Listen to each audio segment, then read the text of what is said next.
I thought I had everything under control, my career, my life, my future. Then one quiet question changed everything when she finally told me why she looked so sad. I never realized how much attention I was ignoring, until the silence she left behind became impossible to escape. This is the story of the moment I finally learned how to see what truly mattered. My name is Kevin. I'm 36 years old, and I work as a judge. I live alone in a quiet part of the city, not far from the courthouse where I spend most of my days. My life has always been about structure, responsibility, and control. I learned long ago that emotions complicate decisions, so I trained myself to keep them at a distance. Every weekday looks almost the same. I leave my apartment early, review case files in the car, and step into the courtroom already focused on the next ruling. By the time I reach my office, Ida is usually there. She's my assistant, 32 years old, precise, calm, reliable. She knows my schedule better than I do. My coffee is always on the desk before I ask for it. Documents are sorted, reminders written neatly on a small notepad beside my computer. I never questioned how smoothly everything worked. I assumed efficiency was simply her job. Ida paid attention to details I ignored. She noticed when I skipped lunch and quietly placed a sandwich on my desk. When hearings ran late, she stayed without complaining. When a case weighed on me, she spoke less and listened more. I saw all of this, but I didn't register it as anything meaningful. To me, it was background noise in a busy professional life. Lately, though, something felt different. She spoke less. Her smile didn't reach her eyes anymore. She still did everything perfectly, but the warmth was gone. I noticed the change only because the office felt colder, more distant. One evening, after a long day in court, I saw her sitting at her desk, staring at the screen without typing. She looked tired, not physically exhausted, but emotionally drained. I paused at my door, unsure why that image unsettled me. "Are you okay?" I asked. "You look sad." She looked up, surprised by the question. For a moment, she hesitated. I expected a simple answer. Maybe stress. Maybe a bad day. Instead, she said quietly, "Because you never notice my feelings for you." The words landed heavier than I expected. I didn't respond right away. I felt exposed, uncomfortable, almost accused. I hadn't asked for emotions. I hadn't invited them. I told myself that. "I don't understand," I said carefully. "I've always treated you with respect." She nodded. "I know. That's not the problem." She stood up, gathering her things. "I just needed you to see me. That's all." She left the office before I could say anything else. I sat alone, staring at the empty chair across from my desk. For the first time in years, my thoughts weren't about the law, or tomorrow's hearings, or deadlines. They were about a woman I had looked at every day and somehow never truly seen. That night, the silence in my apartment felt louder than usual. The next morning, the office felt different the moment I stepped inside. Not because anything had changed physically, but because something essential was missing. Aida's desk was perfectly organized, as always. The coffee was there. The files were prepared. Yet everything felt mechanical, stripped of the quiet care I had taken for granted. She greeted me politely. Her voice was calm, professional, controlled. There was no hesitation, no warmth, no familiar softness. Just efficiency. I told myself it was better this way. Clear boundaries. No confusion. But throughout the day, I caught myself watching her when she thought I wasn't looking. She avoided unnecessary conversation. When I spoke, she answered briefly and returned to her work. She no longer stayed after hours unless absolutely necessary. When I worked late, she left on time, wishing me a good evening with a distant smile. That was when I realized how much she used to give without being asked. During a difficult hearing that afternoon, my concentration slipped. I missed a detail in a document, something that had never happened before. Normally, Ida would have pointed it out quietly, saving me from embarrassment. This time, the mistake reached the courtroom. I felt unsettled. Not angry. Not ashamed. Just aware. That evening, I stayed late, reviewing files again. The courthouse grew quiet. I assumed Ida had already left. When I stood up to get water, I noticed the light in the small break room was still on. She was sitting alone at the table, her coat beside her, staring at her phone without scrolling. She looked up when I entered, surprised. "I thought you left," I said. "I was about to," she replied. There was an awkward pause. I wanted to say something meaningful, but words felt unfamiliar in my mouth. "I've been thinking about what you said yesterday," I finally said. About me not noticing. She nodded, listening but guarded. I never meant to hurt you.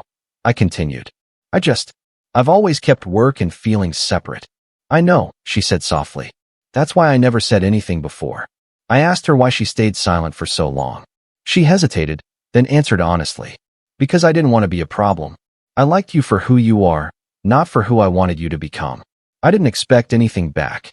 But after a while, it started to hurt pretending I didn't feel anything. Her words weren't emotional. They were calm, almost tired. That frightened me more than anger would have. I don't want things to be uncomfortable, she added. So I decided to step back. I realized then that her distance wasn't punishment. It was protection. When she left that night, I remained in the empty office longer than necessary. I thought about how easily I had accepted her presence, her care, her attention. How rarely I had asked how she was doing or noticed when she wasn't okay. At home, I couldn't focus. The quiet pressed in on me.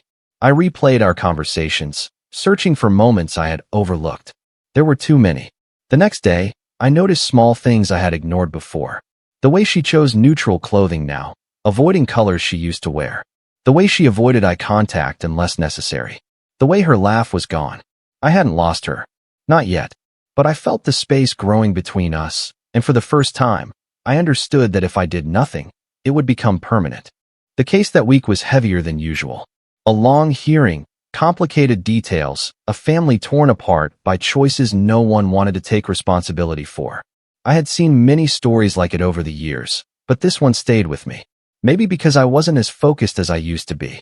Maybe because my thoughts kept drifting back to the quiet space between Ida and me. I stayed late again, reviewing documents I had already read twice. Normally, I trusted my judgment. That night, I doubted everything. I caught an error in my notes, then another. Small things, but they mattered. They always mattered. I realized how often Ida used to catch these moments before I did. When I finally leaned back in my chair, exhausted, I noticed the clock on the wall. It was past 8. The courthouse was almost empty. I stood up to leave, then stopped. Aida's office light was still on. I knocked lightly on the open door. "You're still here?" I said. She looked up, surprised. I needed to finish something. She looked different when she wasn't behind her desk. More human, less guarded. Her shoulders were tense, her eyes tired, but there was a quiet strength in the way she held herself. "I made a mistake in court today," I said without thinking. She blinked. "That's rare." "It shouldn't have happened," I admitted. "You would have noticed it." She didn't answer right away. Then she said, "You didn't ask me to check." The words weren't cold. They were factual, honest. "I know," I said. "That's what bothers me." We stood there in silence, neither of us rushing to fill it. For the first time, it didn't feel uncomfortable. It felt necessary. "I didn't realize how much I depended on you," I said. "Not just for work." She looked at me carefully, as if trying to decide whether to trust what she was hearing. "I never wanted you to depend on me," she said. "I just wanted to matter." That sentence stayed with me. Matter. Not be loved. Not be chosen. Just matter. I asked her if she wanted some air. No office. No titles. Just a walk. She hesitated, then nodded. Outside, the city was quiet. The courthouse lights glowed behind us as we walked slowly down the street. For a moment, we talked about nothing important. Traffic. Weather. Ordinary things. Then the conversation shifted naturally, without effort. She told me about her evenings alone, about how she learned to fill silence with routines. I told her about my fear of letting emotions interfere with responsibility, about how I had built my life around control because chaos scared me. "You don't have to be closed to be strong," she said quietly. I stopped walking. I looked at her then, really looked at her. Not as my assistant, not as someone who supported my work, but as a woman who had been standing beside me for years, patient, observant, quietly giving more than she received. "I think I've been afraid of seeing you," I admitted. "Because seeing you means admitting I ignored something important." She didn't smile. She didn't reach for me. She simply nodded, as if that truth was enough for now. Over the next days, I found myself noticing things I had overlooked for years. The way her voice changed when she was nervous. The way she listened without interrupting. The intelligence behind her calm presence. I began asking questions. Real ones. How she felt. What she thought. What she wanted. I stayed when she spoke. I listened. She remained cautious. She didn't rush toward me. And I respected that. I knew I didn't deserve immediate trust. One evening, after another long day, I walked her to her car. We stood there awkwardly, neither ready to leave. "I don't know where this is going," she said honestly. "I don't either," I replied. "But I don't want to go back to not noticing." She looked at me for a long moment. Then she said, "That's a start." As she drove away, I realized something had already changed. Not dramatically, not loudly, but deeply. For the first time, I felt present, awake, and aware that what I was beginning to feel wasn't obligation or gratitude or routine. It was something quieter, something real. After that evening, nothing changed on the surface, yet everything felt different underneath. We still worked in the same offices, followed the same schedules, respected the same professional boundaries. But now there was awareness, presence, an unspoken understanding that we were no longer pretending nothing existed between us. I started noticing how carefully Ida measured her distance. She was polite, open, but cautious. She didn't lean into conversations. She didn't stay longer than needed. It was clear she was protecting herself, and for the first time, I understood why. So I slowed down. Instead of rushing past her desk, I stopped to ask how her day was. Not automatically, genuinely. Instead of sending short emails, I walked to her office. When she spoke, I stayed silent until she finished. I didn't interrupt. I didn't correct. I listened. One afternoon, after a difficult hearing, I asked if she wanted to get coffee. Not as a superior. Not as an obligation.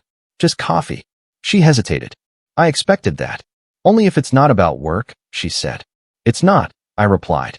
We sat in a small cafe near the courthouse. Nothing fancy. Just quiet, ordinary, real. For a while, we talked about neutral things. Books she liked. A neighborhood she used to live in. The way she learned to enjoy her own company after years of putting others first. Then she asked me why I had started paying attention now. I didn't avoid the question. Because I realized how empty my life was without even knowing it, I said. And because I don't want to confuse gratitude with care anymore. She looked at me closely, searching for certainty in my words. "I don't want to be someone you notice only when something is missing," she said. "I've lived like that before." "I know," I answered. "That's why I'm not asking you for anything. I just want to show you consistency." From that day on, I did exactly that. I didn't rush emotions. I didn't pressure her with expectations. I showed up. I waited. I followed through. When I said I would call, I did. When I invited her somewhere, I planned it properly. Simple dinners. Walks after work. Evenings where silence felt comfortable instead of awkward. She began to relax around me, slowly, carefully, like someone stepping onto thin ice, testing every move. And I let her set the pace. One evening, as we walked through a quiet park, she stopped and said, "I need to be honest." I listened. "I'm afraid you'll wake up one day and decide this was a mistake," she said. "That you confused curiosity with feeling." I didn't answer immediately. I thought carefully before speaking. "I've lived my entire life avoiding mistakes by avoiding feelings," I said. "And all it did was leave me alone. Choosing you doesn't feel risky. Not choosing you does." She didn't cry. She didn't smile. She just nodded, as if something inside her finally settled. From then on, our relationship became visible in small, undeniable ways. Shared routines, private jokes, a sense of ease that grew naturally. I started rearranging my work schedule, leaving the courthouse earlier when possible. I stopped filling my evenings with silence. One night, she came to my apartment for the first time. We cooked together, awkward at first, then comfortable. She noticed details about my life the same way she always had, but now I noticed hers too. The way she folded her sleeves when concentrating. The way she smiled when she felt safe. When she left that night, I realized I didn't feel anxious or uncertain. I felt clear. A few weeks later, I asked her to move in with me. Not dramatically, not impulsively. I told her why. Because my home already felt like it belonged to both of us. Because building a life together felt like a choice, not a reaction. She took time to answer. I respected that. When she finally said yes, it wasn't excitement that filled the room. It was calm. And I knew then that what we were building wasn't based on missed signals or unspoken hopes anymore. It was based on seeing each other fully. Living together didn't change our lives overnight. It didn't turn everything into a perfect story. What it did was reveal who we truly were when no one else was watching. Mornings became quieter, not rushed. We learned each other's rhythms without forcing them. I woke earlier than she did, made coffee, and waited. Sometimes she joined me in silence. Sometimes she rested her head on my shoulder without saying a word. And somehow, that felt like more than any conversation we'd ever had. I noticed things I once would have missed. When she was tired but didn't complain. When she needed space but didn't push me away. When she laughed freely, without hesitation. I paid attention because I wanted to, not because I was afraid of losing her. At work, we remained professional, clear, respectful, but there was a calm between us that hadn't existed before. We didn't need to prove anything. The trust we had built followed us naturally. One evening, after a long week, we sat on the couch, both exhausted. She looked at me and asked quietly, "Do you ever think about how close we were to missing this?" I didn't hesitate. "Every day," I said.